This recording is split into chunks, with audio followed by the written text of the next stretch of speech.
একটা মানুষ আসলে ঠিক কতখানি সৎ তা মূলত বোঝা যায় তার হাতে ক্ষমতা আসার পরে। সে উঁচু থেকে উচ্চতর অবস্থানে পৌঁছানোর পরে, একটা পজিশনে আসার পরে তার যে আচরণ, সেটা দিয়েই আসলে মানুষকে মূলত জাজ করতে হয়।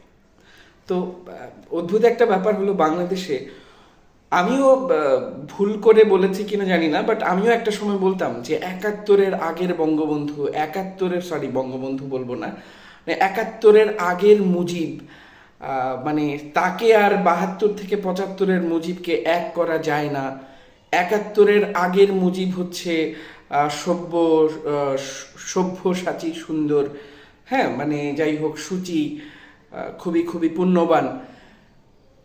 কিন্তু আমি জানি না কজন আমার সঙ্গে একমত হবেন। বাস্তবতা এটাই যে মানুষ আসলে ক্ষমতা পাবার পরে, উঁচু অবস্থানে যাবার পরে তার যে আচরণ হয় মানুষের সঙ্গে, তার যে ব্যবহার হয় এবং ক্ষমতার কতখানি অপব্যবহার হচ্ছে, এসবের উপর কিন্তু মানুষ কেমন তা খুব অনেকাংশেই নির্ভর করে। সেক্ষেত্রে ওই একাত্তরের আগের মুজিব আর 72 থেকে 75-এর মুজিব, তাকে এক করা যায় না। মানে আমরা তো আসলে বাংলাদেশে বলবো না, দুনিয়াতে এরকমই আসলে অনেক পাওয়া যায় যে সুযোগের অভাবে সৎ।